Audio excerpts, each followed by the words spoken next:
Hello and welcome to this introduction to the Battlefield 2 modification Project Reality. My name is Spec and we are playing PR version 0.96. First off, excuse me if I have a slight accent, I am not a native English speaker. This introduction expects the viewer to have played Battlefield 2 at least briefly. If you haven't, some things might not be as obvious, but I would still suggest you to go ahead and continue watching. Now, what we're currently looking at is the main menu of Project Reality. As you see, everything is in German, but I will translate everything into English as I refer to it. Please excuse the inconvenience caused by this.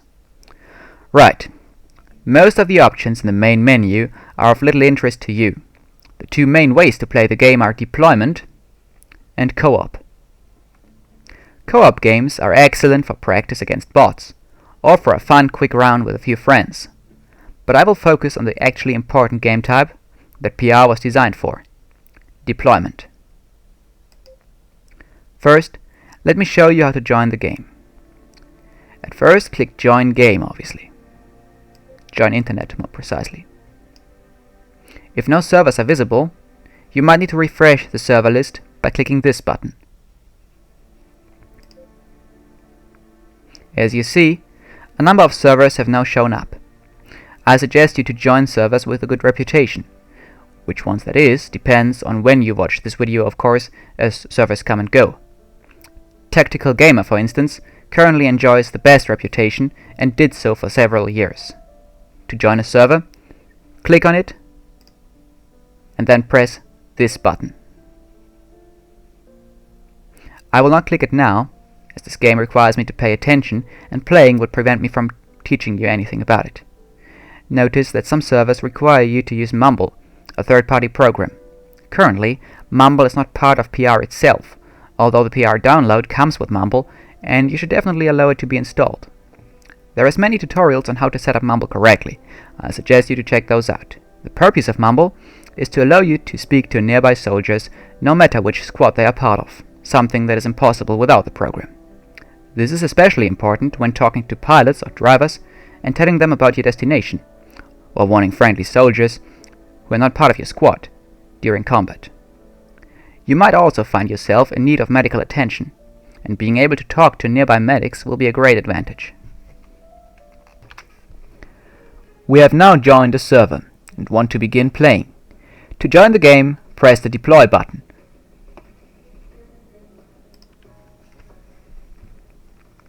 We're now looking at the spawn and kit selection screen. Like in Battlefield 2, it's here where we select the equipment, squad and spawn point. In BF2 itself, your kit is most important, followed by the spawn point. In PR, however, your primary concern should be getting in the right squad. To do so, select the Squad tab.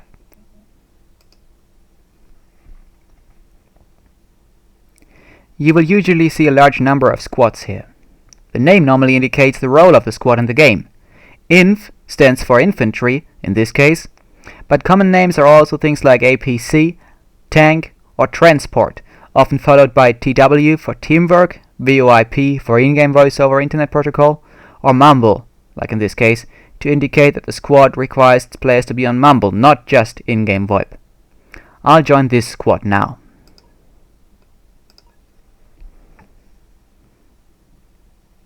At this point, please introduce yourself to your fellow squad members. Ask the squad leader what kit he wants you to take and where to spawn. If you feel overwhelmed with the game, don't hesitate to tell your squad leader that you are new, and he will normally be happy to help you out. Remember that you can always leave a squad or server should there be a low level of teamwork or an unwelcoming atmosphere. It is not recommended that you start your own squad as a new player. You should also not join any squads other than infantry squads, as all the other squads will require a lot of experience and burden you with a great responsibility. I will now introduce myself to the squad. To talk, press the B button for in-game voice over IP, or whatever button you selected for Mumble. I'm going to use the in-game voice over IP now. Hey guys, I'm Spec. I'm new to this game. Where do you want me to spawn, and what kit do you want me to take? Hey Spec, spawn main base of the Rifleman. Okay, will do. I have been told where and as what to spawn, so I will now switch back to the kit selection tab.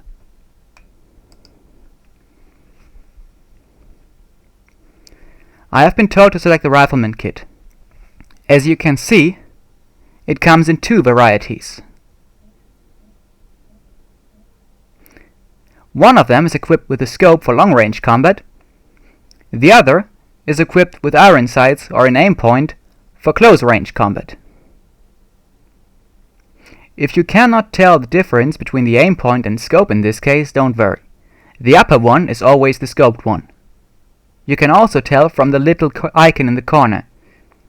The scoped icon will always show a rifle with a scope. The unscoped one, a rifle with a carrying handle. Since this map is a city map, I will expect to be in a lot of close-range fights, so I will go with the unscoped rifle. I will now select my spawn point on this map. You should know the basic types of spawn points you will see on this map during online play, or on any map. The basic type is simply a white dot, as you can see over here. It's a bit hard to see below the name USS, but there's two white dots here. This is the main base. There are two dots in this case, because I can choose where exactly to spawn in the main base. It is an aircraft carrier, and to avoid walking I can choose whether to spawn at the top or below deck. On top of the carrier, several helicopters are positioned. Below, boats and APCs wait for passengers.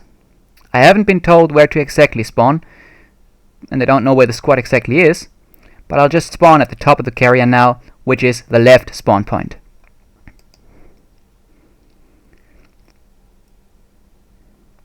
If I don't find them on deck, well, I'll have to climb a few ladders. There are two more types of spawn points. The fire base is a spawn point that was built by your team and that can be found anywhere on the map. It is marked with a green triangle. The rally point is marked with a little green circle with a number within. Only if that number is the number of your squad, as can be seen in the squad selection screen, you may spawn here. My squad is squad number 1.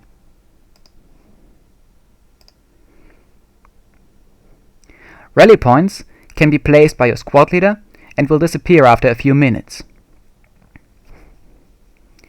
To spawn, I always need to make sure to click the Ready button in the bottom right corner of the screen. In Battlefield 2 and earlier versions of PR, hitting Enter was enough. But here, you cannot afford accidentally spawning in the wrong place. To minimize the chance of that happening, the devs introduced a feature where you must click on this button to continue. Oh, I'm lucky and my squad is right over here on the carrier. Now, let me explain you a few basic things about the kit system.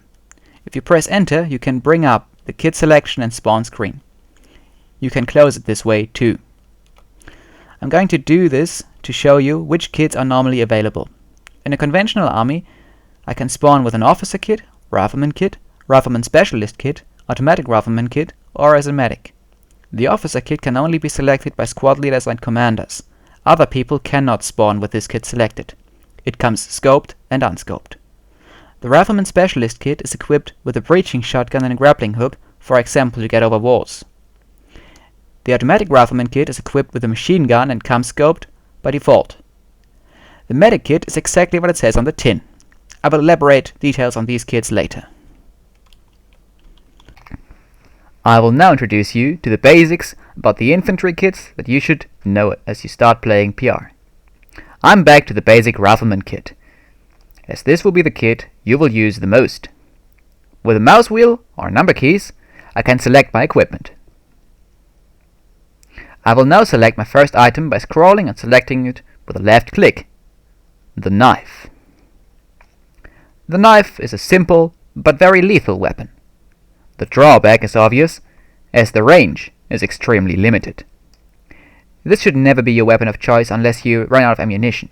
In some rare situations it might also be possible to sneak up to and backstab enemy soldiers, but this is putting you at a great risk for little gain, when you could just shoot them as well. As you can see, the knife attack animation takes rather long. The first part of the animation does not cause any damage. The actual thrust only happens in the second half. This means an enemy who is facing you will see the attack coming and can try to dodge it. You should do the same if you are being attacked with a knife, of course. This makes it harder to use the knife against a target that is aware of you. I have now selected the entrenching tool, or shovel for those of you who don't want to bother with military terminology. It can be used to fill up sandbags and construct fire bases, but that is not possible on this carrier. We'll look into this later. This is your rifle. There are many others like it, but this one is yours. Without you, it is nothing.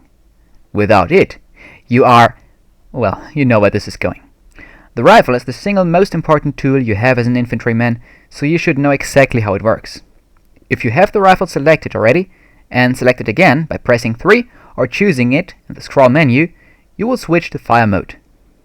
This is an M16A4 equipped with an aim point for close range combat. It features a single fire mode and 3-round burst mode. It is set on single fire by default, and this should be your setting of choice in any situation except for clearing rooms and such. Guns in PR have a very high recoil. Your movement also greatly affects your accuracy. For every step you take, the accuracy will suffer. After walking for 5 seconds, the accuracy is at the minimum. When running or jumping, the accuracy will also be reduced greatly. You cannot shoot while running at a fast pace at all, like in Battlefield 2. As you stop, the accuracy will increase again. It takes up to 5 seconds for your assault rifle to reach maximal accuracy after you have been running. If you have only taken a few steps, the gun will be accurate after waiting for a shorter time. As a rule of thumb, remember this. For every step you walked, or for every second you walked, wait 1 second. Then you will have maximal accuracy again.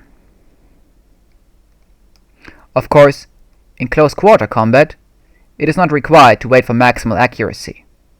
If the enemy is right in front of you, you cannot wait too long. Shoot sooner rather than later in these situations. This applies only if the enemy is very close to you. When standing, your accuracy is not very high. If you crouch, you will reduce your profile and increase accuracy. In a prone position, you have the highest accuracy and lowest profile. As such, you are the smallest target you can be unless the enemy is in an elevated position, looking down upon you. But keep in mind that going prone reduces your initial accuracy as much as jumping would. You have to wait several seconds after hitting the ground before you should shoot. Going prone is as such not a useful tactic in close quarters combat as opposed to Battlefield 2 in PR. The punishment for going prone and instantly shooting is that your first 5 shots or so are guaranteed to miss, while your standing enemy will shoot you right between the eyes. Taking a few shots from a standing position at a low rate of fire. As you can see, quite accurate. Increasing the pace, the recoil kicks me a bit off the target. Now walking, shooting slowly, still rather accurate, but not quite as much as before. At a high pace, I'm quite inaccurate. Now, however, if I do the prone dive, running towards the target, going prone, instantly shooting, my bullets hit all over the place.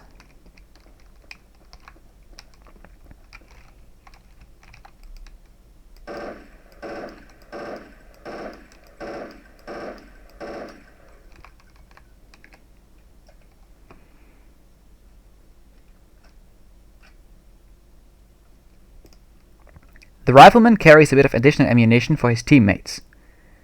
This is so little that it will not even be enough to fully refill the ammunition of a single soldier, and you only have 1 of these bags. You toss it to the ground, and anyone near it will automatically take ammunition out of it until it disappears. If, say, 5 people stand around it, each of them might get a single magazine, and then the bag will have disappeared. Using it that way is quite a waste. You should rather give it to the squad members with the most important equipment, such as Anti-Tank Specialists, or medics who have very limited medical supply, which of course is much more important than a few magazines or grenades, and can also be restored by your ammo bag.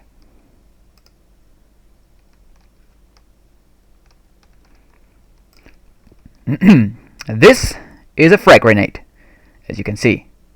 It kills people. In Battlefield 2, you have a lot of those, but in PR, you only have 2. It also takes longer to equip them than in Battlefield 2. You should not use them in open combat. Keep them until you can throw them into buildings, over walls, or inside of trenches, where the enemy cannot escape. Needless to say, neither you nor your teammates should be close to this thing when it goes off. Don't mess around with it.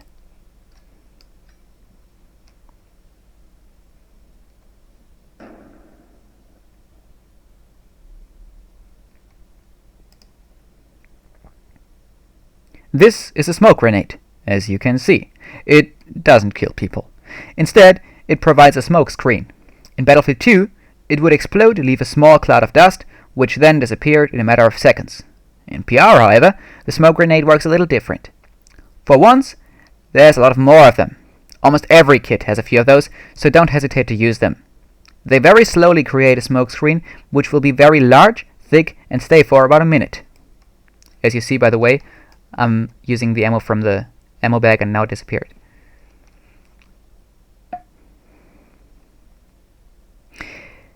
Now, the way the smoke screen works means that throwing it at your own position should only ever be done if you intend to immediately retreat. Many medics throw these around wounded friendly units to get them out of the danger zone as quickly as possible. That's fine, but never confuse concealment with cover. The guy who shot your teammate may still be aiming at the same place, and the smoke won't protect you from random shots being fired into it. In fact, smoke sometimes seems to attract enemy fire very quickly, and using it on your own position might make every enemy in the area quickly open fire onto the cloud. Of course, it is a better idea to throw the smoke grenade somewhere else. If you throw it in between your own position and an enemy position, the smoke screen will prevent them from seeing you without giving your own position away. If they fire into the cloud, they're a lot less likely to hit you. If the enemy happens to be close enough, it might be best to throw the smoke grenade right into their own position, completely blinding them and forcing them to retreat. This is especially useful when they are in a great position that they would otherwise never give up, and too far apart for a frag grenade to kill them all. For example, inside a building, you can only use the frag grenade to clear one room. The smoke, however, will go and spread through multiple rooms. These should be obvious. You look through them, and stuff in front of you will be magnified.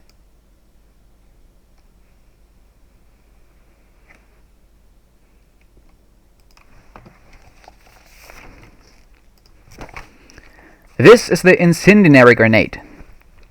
You cannot throw it very far, so don't even try to use it to kill things. It's pretty harmless anyway.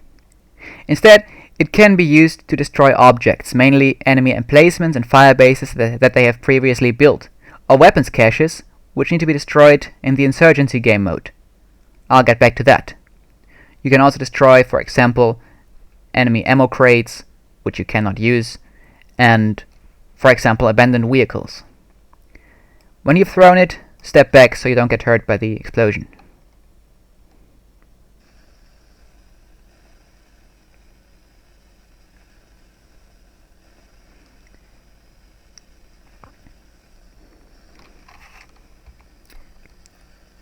To get this item, you will have to press the 9 key on your keyboard above the letter keys. You cannot select it by scrolling. This is due to the Battlefield 2 engine only having limited space in your inventory. It is using the parachute slot that normally is selected by pressing the 9 key. This is the field dressing. You only have one as a rifleman, so use it wisely, or actually use it the moment you need it, which is when you've been hit. At this point, I should mention that being hurt can result in a bleeding wound that will continue to drain your health until you die. Sometimes a field dressing can stop the bleeding. Sometimes it will only slow it down and give you a bit more time to seek a medic. You can also give your field dressing to others. If one soldier is wounded and bleeding out and no medic can be found, His mates should give him the field dressings to make sure the bleeding is stopped and the health at least partially restored. To use the field dressing, simply left-click. You will throw it to the ground. If you are right in front of it, you'll immediately be healed, and it will disappear. If someone else is close to it, they will be healed. So if you want to give it to a friend, just toss it in front of his feet, and then step back so that you don't accidentally take it to heal your minor cut when he's bleeding to death. Now I am equipped with a medic kit. You will need to know exactly how this kit works, because the medic might get shot and you might be the only one there to revive him. We'll begin with using the equipment the medic kit provides, and then move on to explaining how to pick up kits and drop them again, so you can take up a medic kit from a wounded medic, heal him, and give it back. But before we start, here's a few more things about health and PR. First, you have no visible health bar.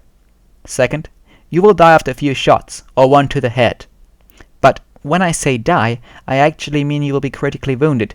In that state, like in Battlefield 2, you can still be revived by a medic. Note, however, that sometimes you can die without the chance of revival. In that case, a black screen with the word dead will appear, and you'll have to select your spawn point, choose your kit, and wait for the respawn timer to end. This can happen when you get killed while being inside a vehicle, when being killed while using a ladder or a stationary weapon, when being killed by something huge like a bomb or a tank shell, or, and this one is the one you can prevent, you will not be revivable when being shot twice in a row. If you have been revived, keep your damn head down for a few minutes. After some time, the game will allow you to be revived again. The time for the medic to revive you is very long in Project Reality. As long as you receive medical attention within 5 minutes, you will live. As a medic, this means that you should not revive people in the middle of a fight. Wait until the immediate threats have been neutralized, or you will not only risk your own life, but might also kill your patient when trying to help him. Also, keep in mind that everyone bleeds out when hit by anything stronger than a rock, or even by a rock if it hits the head. You'll have to heal people before they die, but they can still walk, so ask them to come to you instead of leaving cover to heal them. When you have revived someone, their health will be low and they will be bleeding, so move to cover and heal them. If you have been critically wounded and there is no medic in the area and your entire squad has been wiped out, you can open this map screen and right-click Give Up to stop waiting for a medic. You'll respawn within a few seconds then. Don't forget to select the same spawn point as your teammates. If you left-click the Give Up button, you will simply call for a medic. The Give Up button will be located somewhere here. Right now I cannot see it because I'm alive.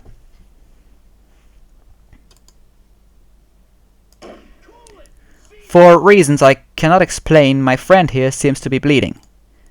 I should help him out. I have several field dressings that I can equip by pressing number 9. But using them would be a waste. I'll need those for myself.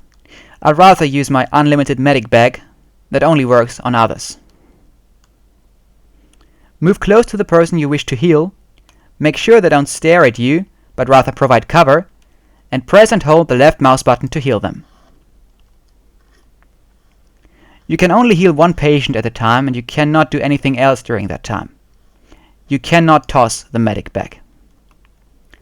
Now, I have the feeling that something horrible might happen to my teammate. I wonder why.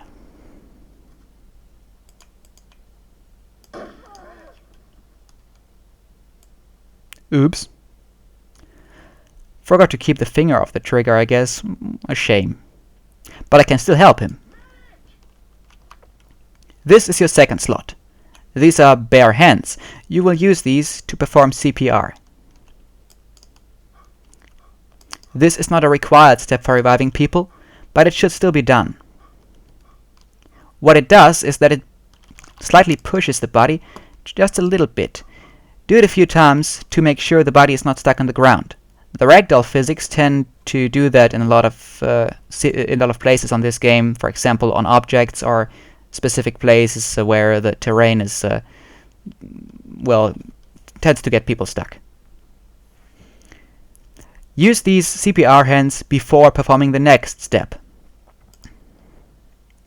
with these little things, you finally revive people. Aim for the center of their body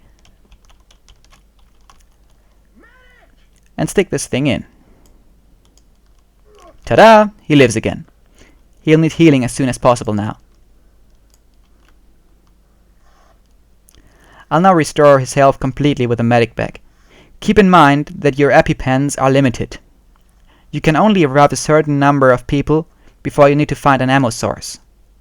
That can be a small ammo box dropped by jeeps or APCs, a large ammo crate found in the base or dropped by trucks and transport helicopters, or the ammo bag carried by the rifleman.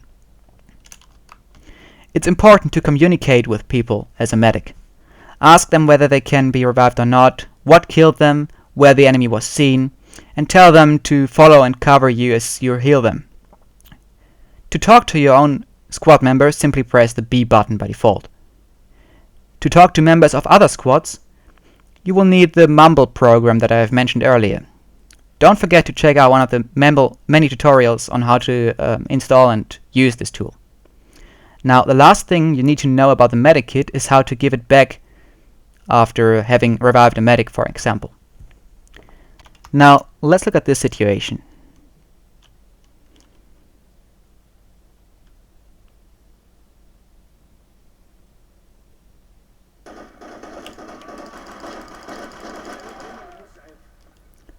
This was my medic. An enemy has shot him down and I need to revive him. So far, we know what to do. Press G to pick up his kit. Use CPR to make sure he's not stuck on the ground. Use the EpiPen. Aim for the butt. Use the medic kit to revive him, to heal him.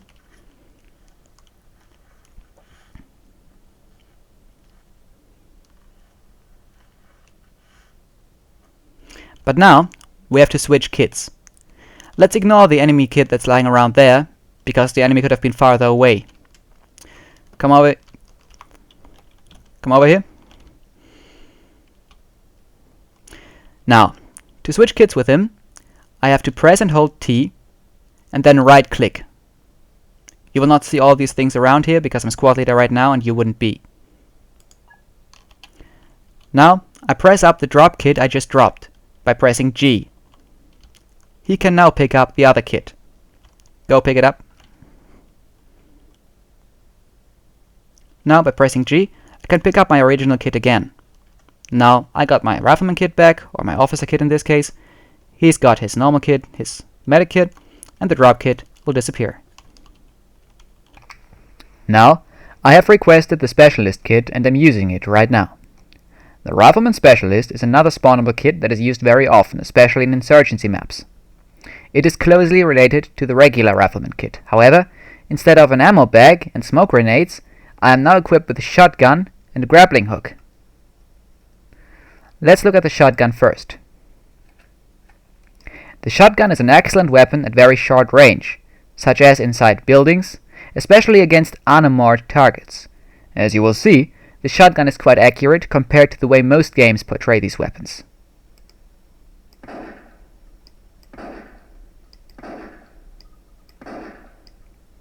I'm moving it away so you can see the impact. The recoil is like this. This is with compensation.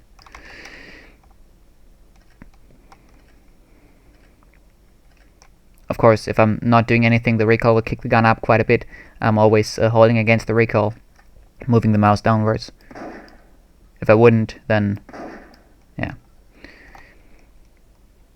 Even while walking, the shotgun remains rather accurate, and due to the nature of buckshot, even fast-moving targets are easy to hit. The shotgun, however, is not only good for clearing rooms. It has two more purposes. The first is used on insurgency maps. When shooting at an unarmed enemy or civilian collaborator, the shotgun acts as a less than lethal shotgun. You don't even need to switch ammunition or anything. The game assumes that when you kill a civilian with a shotgun, you'd actually have used beanbag ammunition and the civilian collaborator would have been arrested. All kits in insurgency maps are also equipped with handcuffs instead of knives. Although they are of course harder to use, since you need to get close to the civilian to arrest him, and he might lure you into a trap. Additionally, the shotgun is capable of breaching certain types of doors when you aim at the lock. These doors cannot be found on all maps, however. This is the grappling hook. It can be used to get on objects, or climb down. There is a little difference in how these things work. At first, let's get up somewhere. Use the hook like a grenade. Press the left mouse button while aiming at or slightly above the edge of the object you wish to climb. Careful now. Make sure the hook is safe to use. Sometimes the hook does not properly connect at the top and people fall off as they reach the end of the rope. Before you let your squad members go over it, unless you are in a hurry, check if the hook is safe. Climb up by pressing E to enter the hook and W to move upwards.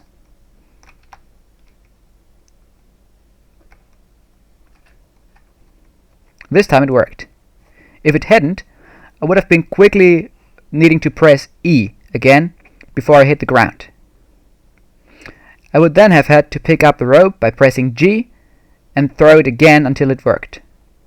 Now I will pick up the rope anyway, because I will need it. Just press G.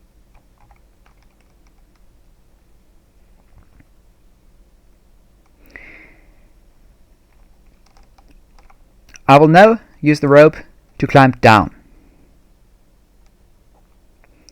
To climb down, you need to right-click instead of left-clicking. Also, you should stand safely, not too close to the edge, to make sure the hook will not fall down. When you right-click, only briefly, don't hold the button, you will throw the rope first and drop the hook to your feet. If you stand too close to the edge, the hook might fall down. So stand in a good place, look towards the ground or forward, and that's where the rope will fly.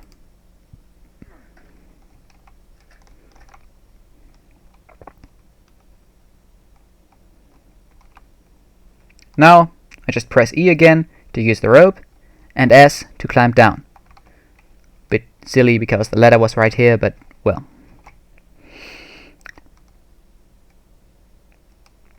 Always pick up the rope, like I did just now, so you can use it later. This was the Specialist kit. It's pretty simple to use, but can be incredibly useful when civilians are throwing rocks at you, or you need to get through a door or over a wall. This is the Automatic Rifleman kit. Most people call it Machine Gunner or Saw Gunner, Saw standing for Squad Automatic Weapon. Anyway, this is a machine gun. It also has a scope on top, although as previously explained, you can also get a version without a scope by right-clicking it when you request the kit. The saw is best used from a stationary position at long range, so using a scope is normally not a bad idea. However, due to the high volume of fire, a scope might not even be needed. Do not attempt to fire this weapon on the move unless you want to clear a room. You won't hit anything that's further away than a few meters. Well, except for the floor or random walls that you are not aiming at.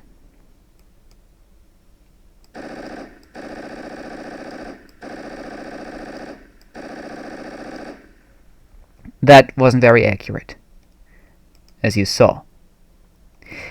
But that is because I'm using the weapon in undeployed mode.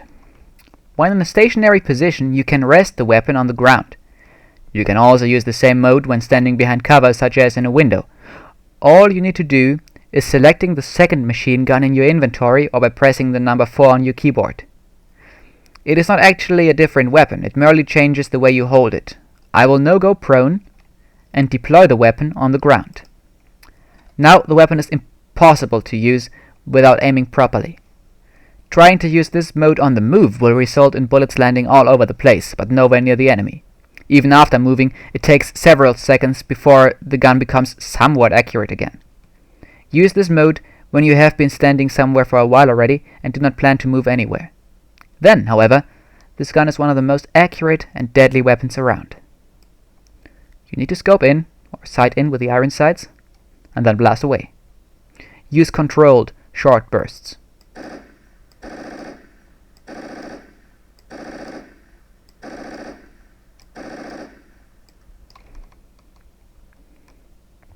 Now I should mention the suppression effect. As bullets impact near you, your screen will become blurry and dark. You will find it hard to fire back in this state, so naturally, you will rather seek cover and wait for it to stop. This is what most people will do when they get shot at. The machine gun can deliver a lot of bullets in a short time, and doesn't need to be reloaded as often as an assault rifle, which means it is perfect for keeping the enemy's heads down.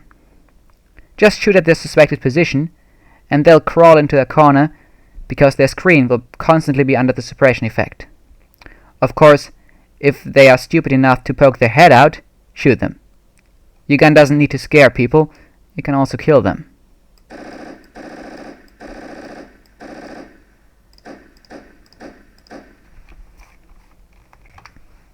This is an M16A4 with M203 grenade launcher. This Grenadier kit must be requested, but it is quite useful, and you might want to know how to use this one just in case a squad leader asks you to get it. You can select two types of grenades for your grenade launcher in your inventory. The first are frag grenades. You get about 20 of those. The second type is smoke grenades. You'll have less of those, but they are surprisingly effective. Remember what I said about smoke hand grenades? It's best to blind the enemy, not yourself. Imagine your squad needs to assault a building, and there is machine gunners at several windows. It would take a lot of time to shoot a grenade into every window, but a few smoke grenades could cover the entire building in a thick cloud. This is what the grenade launcher is useful for. Since smoke and frag grenades fly the same way, I will not explain them by showing them both. You already know what an explosion looks like, so I'll only show you the smoke. I have now inserted a smoke grenade into the M203. I want to use it against a target that is about 50 meters away from me. If you are not sure how far away the target is, ask your squad leader. I will not explain how, but the squad leader can always tell you the distance to targets. Anyway, the grenade launcher is set by pressing the Q button after sighting in. First right click to sight in with a grenade launcher, and then shows your distance.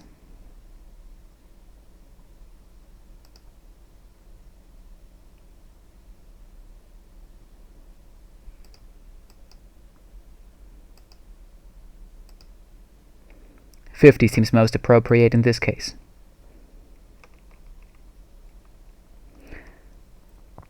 Now, I just aim with my grenade launcher correctly set up for this distance, and then shoot.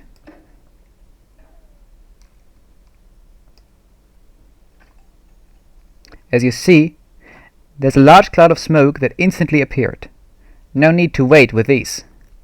I could shoot a few more to make sure no one there would be able to see anything that isn't right in front of them.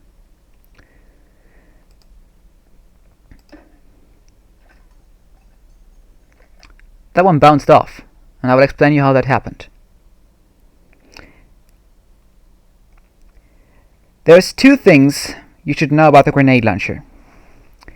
Firstly, even smoke grenades can kill people if they directly hit them. Being hit by a grenade launched from a 203 is not healthy. It's easily possible to kill someone by hitting them with a smoke grenade or a grenade that doesn't explode, and this is the second point. At short range, these grenades do not explode. Below about 30 or 40 meters, they simply will not go off. You can't kill yourself with a grenade launcher unless the grenade happens to bounce around and fly more than 30 meters in a circle and end up in your position to blow up there. That happens more than you'd think. Anyway, keep in mind that you cannot kill people with these grenades at short range unless you directly hit them, in which case the blunt force knocks them out. Again, long range, smoke goes off. I was actually too close. This target is about 50 meters away.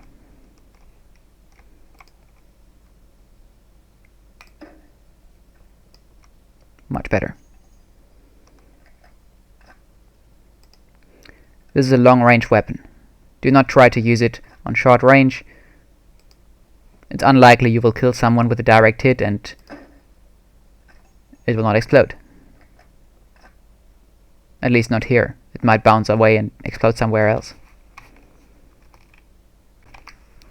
This is the Rifleman Anti-Tank kit. This is very simple and straightforward.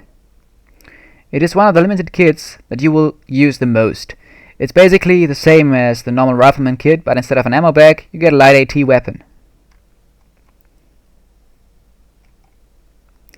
There is a heavy AT kit too, which can destroy tanks with a good hit, but that kit should be used by more experienced players. This is your AT launcher. Compared to the one in Battlefield 2, there are a few differences. One is that you only have one shot, don't waste it. You can destroy light vehicles such as jeeps and trucks, or with a bit of luck, a helicopter with this weapon. You can also try to use it against APCs. You will only cause serious damage to an APC if you hit the back side of it, however. Hitting the front armor will usually be a waste of ammunition. Make your shots count. Unlike the Battlefield 2 AT weapon, this one is not guided. It simply flies forward and starts dropping after a while. The speed is high and the flight path quite straight, so don't overcompensate for gravity.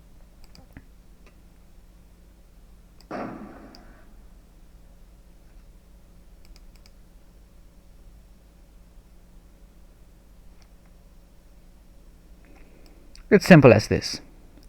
I suggest you to practice this on a co-op server to ensure you'll hit things when asked to use the kit. I should mention another kit, closely related to this one, which is the anti-aircraft kit. It shoots a fire and forget weapon that will follow the heat sources such as enemy aircraft. As soon as you aim at one, you will hear a log-on sound. Shoot as quickly as possible before the enemy has time to drop flares to distract the missile. The rocket will do the rest. I'm not going to show you this kit because it basically looks the same except for a slightly different looking anti-air launcher. But yeah, it works the same, just point and shoot. It will follow the target. Now, I will explain you how to use the supply truck and how to build a fire base. Me and my squad have been deployed to the large desert map Kashan. We don't want to walk a mile to the combat area every time we respawn, so we will build a forward outpost or fire base, also known as FOB or FOB, in the desert now. To do that, we need one, or rather two, supply crates. Only one is needed to build a fire base, but we also want to build a few stationary weapons around it, which is what we need the second crate for. More than 2 crates are rarely needed. This truck holds 2 crates. There are trucks without crates too. The ones that do carry supply crates have a cover at the back, like this one here. The open trucks without a cover can carry a large number of soldiers instead. This truck is currently in the rearm and repair station. Any vehicle that is in the station can refill the ammunition and, of course, be repaired. If you are told to repair or rearm a vehicle, simply drive it into the station and wait. This truck has been standing here for a while, so I will use it now to go to the place where I want to build a fire base.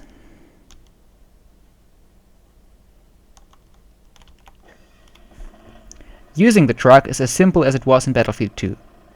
There is a few differences though.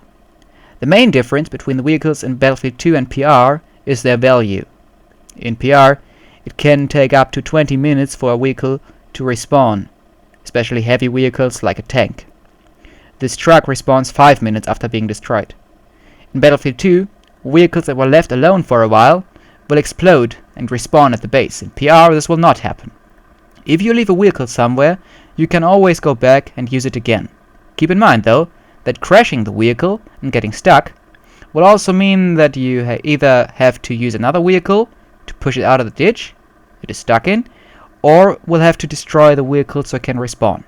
Or rather, simply drive carefully and don't get stuck in the first place.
As you notice, the maps in PR are much larger than in Battlefield 2.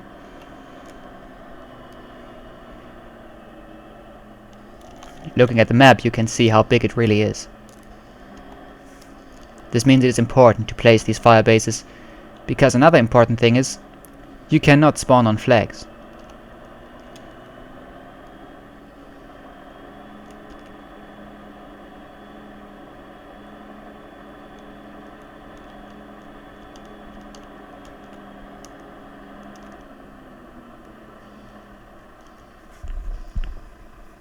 Now, in order to drop the supply crate, use the mouse wheel to scroll and the left mouse button to select the supply crate in the truck's inventory. Here it is. Once it is selected, press the right mouse button to drop the first and then the second crate. I will move forward a bit so the second crate doesn't land on the other one.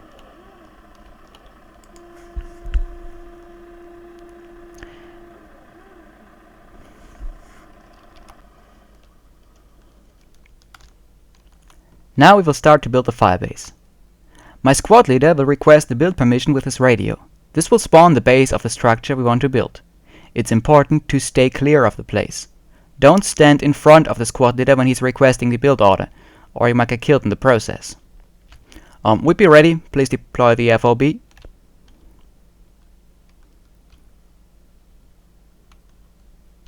Alright, stay clear. Repairs needed at this position.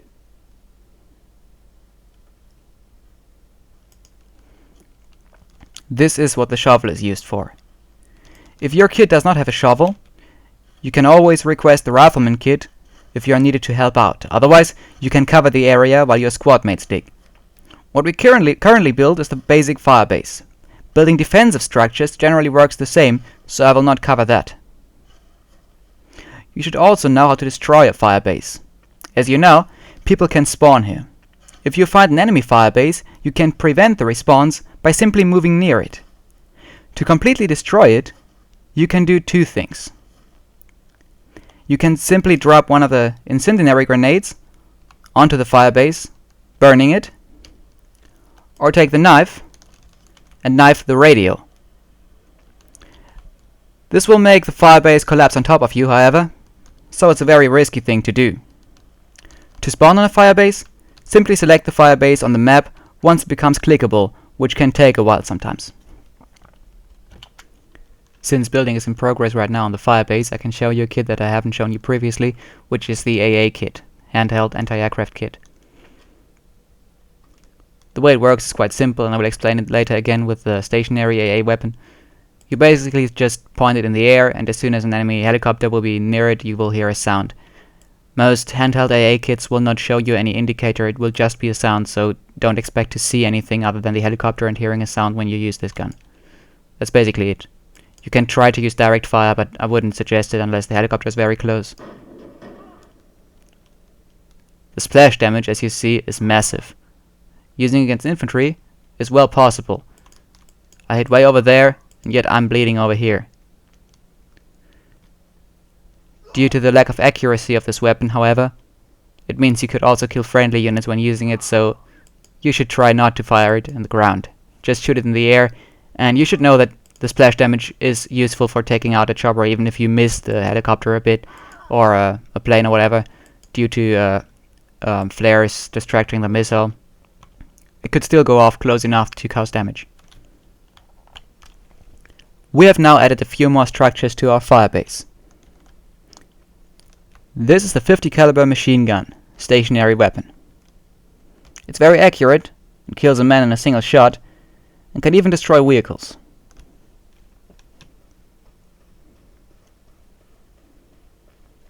This is the AA emplacement, anti-aircraft emplacement. It works basically like a handheld AA.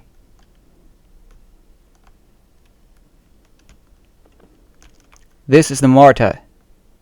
It can be used to provide long-range indirect fire. This is the Anti-Tank emplacement. This is normally referred to as TOW or TOW, which is specifically the American stationary AT weapon. Many people still call any AT emplacement TOW. or TOW. I will start by explaining the machine gun.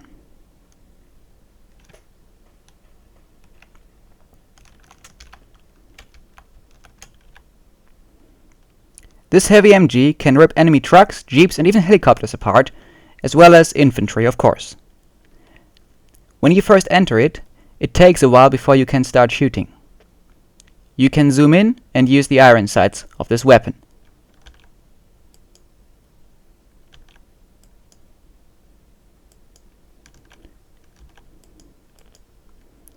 To zoom in, right-click.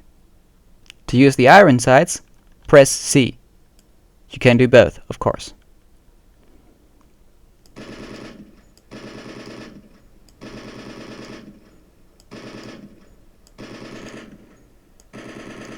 Fire short bursts. If you fire without a break, the weapon will overheat, and that takes a long time to cool down again. When you used all your ammunition, you can press R to reload. As with all weapons, you only have a few chains of ammunition for this machine gun. When they've all been used, you need to toss an ammo bag onto this weapon.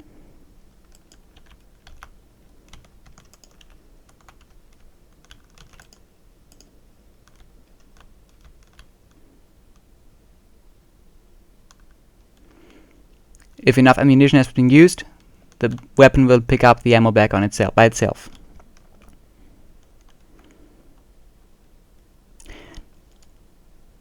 I can go to the crates now and get new ammo bags. Remember though, that crates only give limited amounts of ammunition. Once that has all been used, I need to drive a truck back to the base and get new ammunition. Don't do that without asking your squad leader first.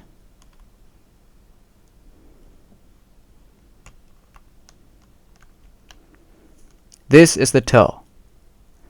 Unlike the light AT I have previously shown you, this one is guided. Once it is ready to fire, you can shoot and then change the path of the missile by moving the mouse. It's very fast though, don't wait too long. Another new feature of this weapon is the thermal vision. To use it, first press and hold T. Now right click on the button that says Day Thermal. Left clicking will switch back to day vision. By pressing X, I can zoom in with this weapon. Actually by right clicking, I'm sorry.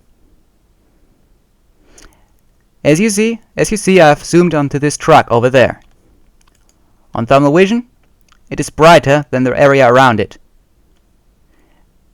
You can even look through cold smoke with this mode.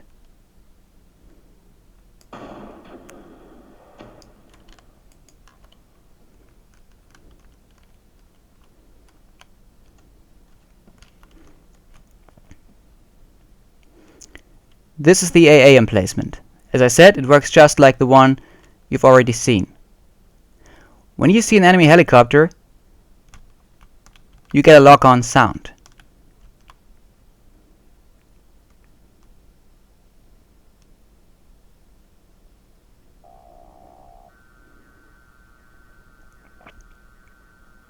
I will shoot down this enemy helicopter.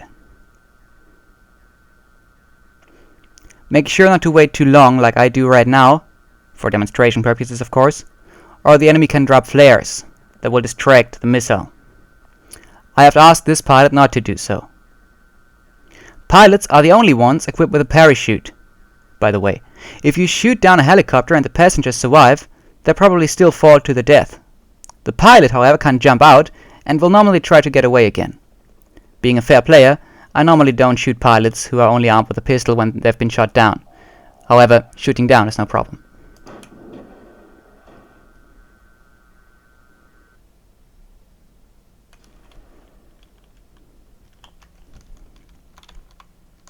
Now the mortar. Before we start, I'll explain you a few things. One is the compass marker, and the other is the map.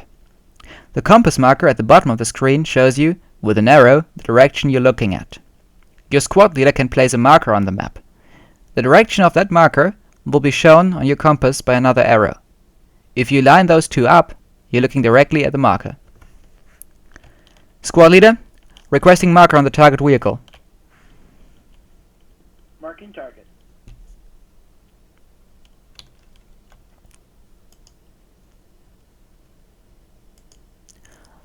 This vehicle has been marked with a target marker. I have now aligned the two arrows at the compass at the bottom of the screen, and I'm looking directly at the vehicle.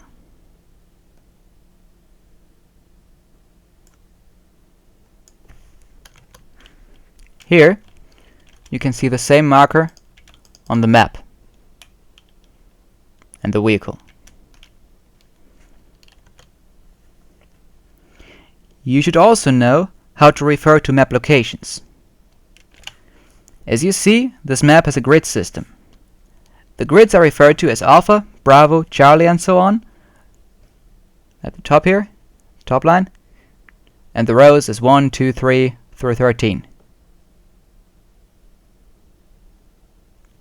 This marker, for example, is about in grid, let's say, Golf 2.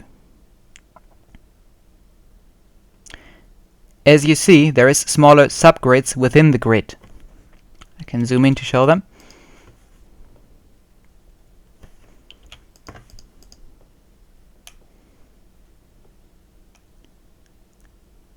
They are referred to like the numbers on the numpad of your keyboard. Top left being 7. The exact location of that marker would be Golf 2, numpad 3, approximately. Could as well be 3, numpad 9. It's on the line, pretty much.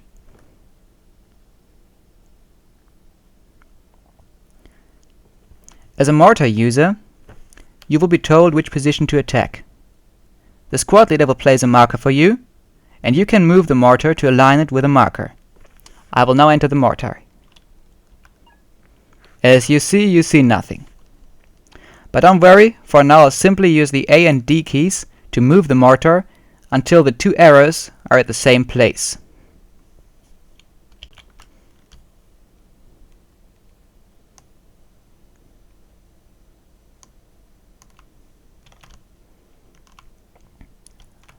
Now it should be lined up perfectly, pretty much.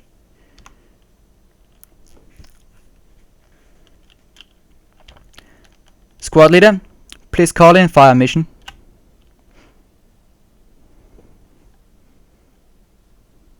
Calling in fire mission on target. 3 rounds. High explosive. Fire for effect.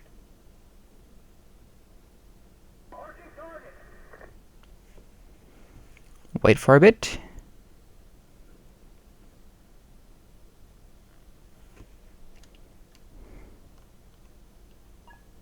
I can now see something. This is because my squad now has an official fire permission. But that doesn't really matter right now. I will press F a few times until I see the calculation screen. Here, by pressing the numbers on this range thing, for example, I can set the distance to the target. Squad leader, requesting distance to target. Target distance 640 meters. 640. Gonna click until I get 640 meters. 640 meters. Thank you, squad leader. The squad leader can always tell you these numbers perfectly accurate. More or less. Now I need to press the calculate button. The system will then tell me the correct barrel elevation, which is 1376. These numbers that just showed up here are exactly what I need to set the mortar by pressing W and S. Watch the indicator at the left. I will set this to 1376. 50 and 75, 76. That should be pretty much it.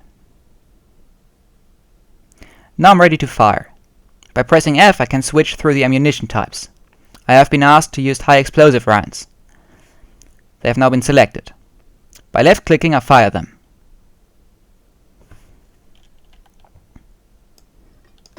Three rounds, high explosives, shot over.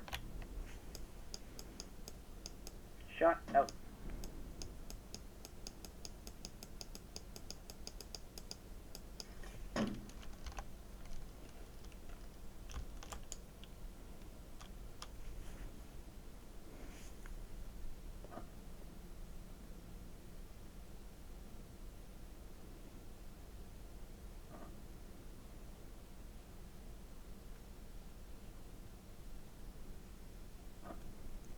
This is how the mortar works. It is usually operated by a special mortar squad, but sometimes even you as a normal infantry squad member will be asked to help out as a part of a normal infantry squad. Of course, nothing prevents you from joining a mortar squad. It doesn't require much more knowledge than this. This introduction, of course, could only cover the basics. I didn't even mention the use of heavy vehicles, helicopters or jets. I also haven't shown you the less common special kits, and I haven't told you about the game modes. This is the last thing I will tell you now. There is two main game modes you need to know. In one game mode, your objective is to capture control points. These are large areas. Your squad leader will give you instructions on what to do, so you don't need to know a lot about this now. All you need to do to capture a zone is to be in it. If enemies are there too, you will have to kill them to capture it. In the other game mode, that's a bit more complex. It is called insurgency. One team is a normal army, but the other is an irregular faction. Those factions often don't have requestable kits, and the spawn kits are a little different too. Their limited kits can be picked up in their main base. They just lie around there. Those include bombs and IEDs that you can hide and blow up the enemy with when they come close. One important kit is the civilian kit. It mustn't be shot by the enemy unless you're inside a vehicle or recently used one as a civilian, or of course when you manned a gun or recently did so. Also, as a civilian, when reviving a fallen teammate or recently having done so, you are a target. As a regular soldier, you are of course not allowed to shoot those civilians when you see them, unless they did one of those things, so watch your fire. The objective in that game mode is to find and destroy hidden weapons caches. Your squad leader will again tell you what to do exactly. As an insurgent, you have to protect these caches. Again, simply ask your squad leader what to do. These caches also serve as ammunition reserves, since insurgents have no regular supply crates outside their main base. They have ammo bags and boxes, however, that can be dropped by certain vehicles. They also have suicide vehicles that blow up when you right-click while driving them. They can be easily identified. They have a pack of explosives on the back seat or are huge trucks with bombs on the back. Don't blow them up on accident. Don't right-click when in any vehicle that could be one. This was it for now. Thank you for watching, and I hope you haven't forgotten too much already. For detailed and advanced tutorials, please take a look at realitymod.com. There you can find the download files for the mod, and in order to play it you need the game Battlefield 2 fully patched. No expansions are required. Project Reality will not prevent you from playing original Battlefield 2. Again, please look up the tutorial for Mumble and anything else that you might want to know at realitymod.com.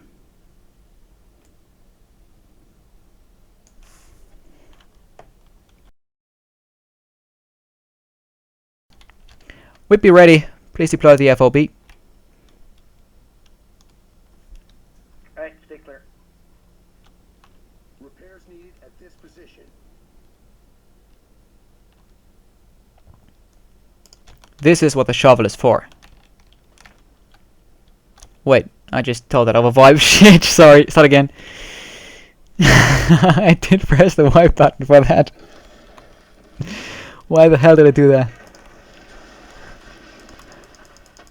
Oh, grenade!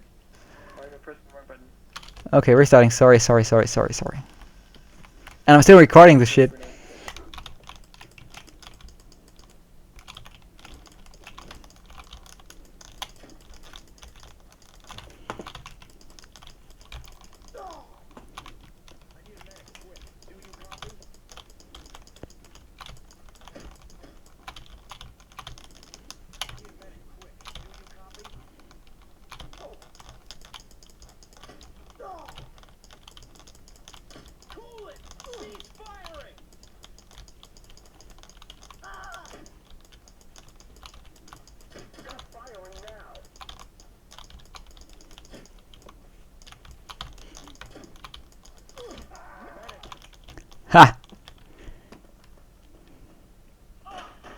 Whoa!